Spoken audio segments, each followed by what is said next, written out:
Hello and welcome to this episode of China Edge, brought to you by the SupChina team. I'm your host, Lizzie, an MIT-trained economist turned journalist here at Wall Street TV, who covers China and its relation to the world. Here at China Edge, we go beyond the headlines and guide you, our audience, through the jungle of Chinese regulations. We go deep into industry trends and identify challenges and opportunities in the Chinese market.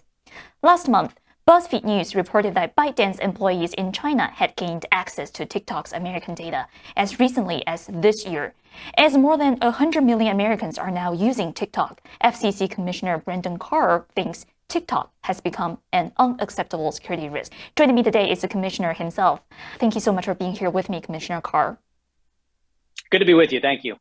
So, Commissioner Carr, you recently urged Google and Apple to remove TikTok from their app stores for posing a serious national security threat, as the Chinese government could get hands on Americans' sensitive personal information.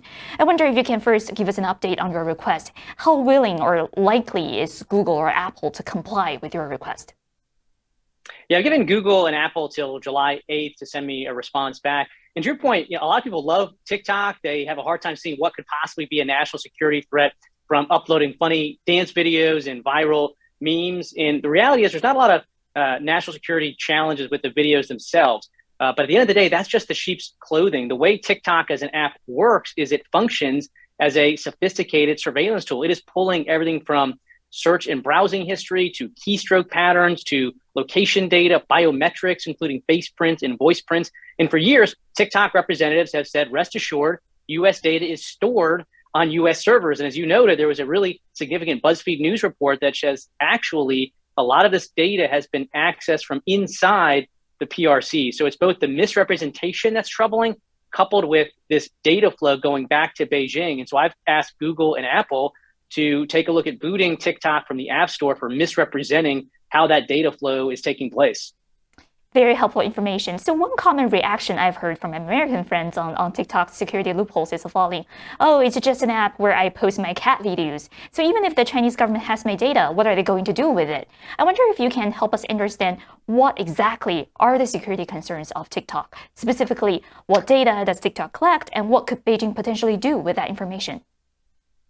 Yeah, that's right. Again, the value of the actual video upload itself isn't much, but it's all that other underlying data that's being pulled from the app once you have it loaded on your phone, including in some cases draft messages and information that's been stored on a clipboard. And there's been a lot of concern. So in the US, for instance, our military branches have barred TikTok from official devices. National security agencies here have banned TikTok. India, the world's largest democracy, has banned TikTok. And the concern is that once this data flows back to Beijing, they have a very sophisticated data collection and surveillance operation. They have a long track record of using data for business and industrial espionage, for blackmail, and for other nefarious purposes, including foreign influence campaigns. So that's why there's a lot of broad-based concern about that data flow.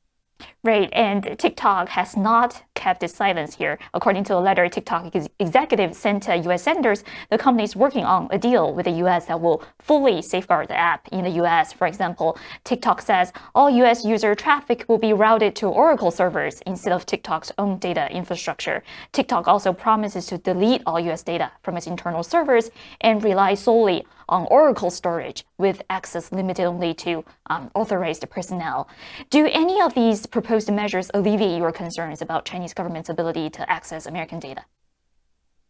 They don't. And one reason why is, according to that BuzzFeed report, they have an internal communication from a TikTok policy person that says at the end of the day, it remains to be seen if engineering and product design can still access that information, notwithstanding those new protections, because China built these tools in China. They're their own tools. So right now, I don't have a lot of trust in TikTok, given its history here of misrepresentations. And I don't know that these new processes are going to be bulletproof in terms of stopping non-public sensitive data from going to China. In fact, just yesterday here in the US, two important senators on national security issues, Democrat Senator Mark Warner, Republican Senator Marco Rubio, wrote to the Federal Trade Commission asking them to launch a federal investigation into TikTok on this same issue, misrepresentations about data flowing back into Beijing.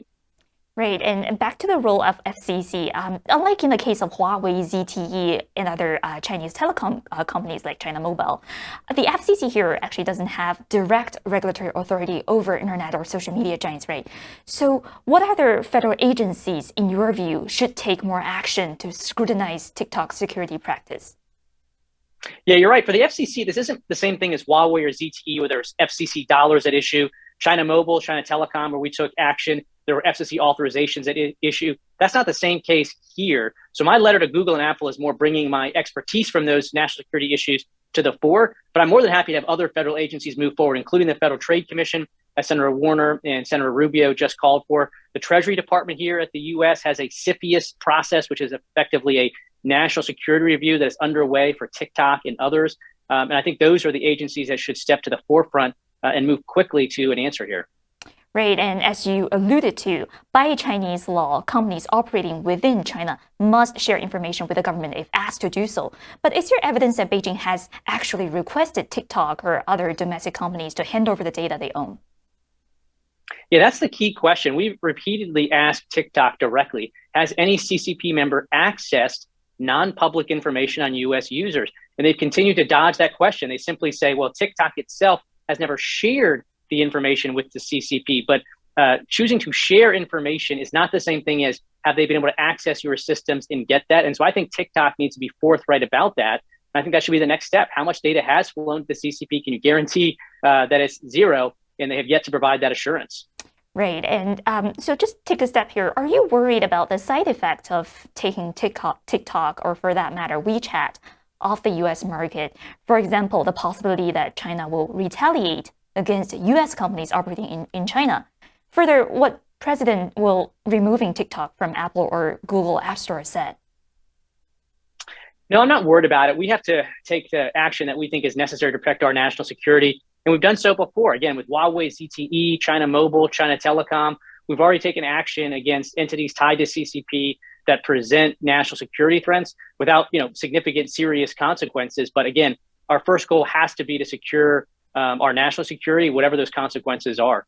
Hi, this is Lizzie, host of the China Edge show. We have prepared both English and Chinese subtitles for the show. You can turn on subtitles by clicking the CC icon at the bottom of your YouTube video. Click on the gear icon and select from one of the three languages: English, Chinese Simplified, and Chinese Traditional. 大家好，这里是李琦。在 China Edge 节目中，我们为您准备了中英双语字幕，请您按照屏幕上的指示打开齿轮图标，选择需要的语言，然后选择 CC 按钮，打开字幕，这样就可以看到有字幕的节目了。Thanks for watching. You can find out more about China's business and economic landscape by subscribing to our newsletter, joining our premium Chinese business intelligence database, and of course, watching this show. Find out how to do all of that in the summary section of this video.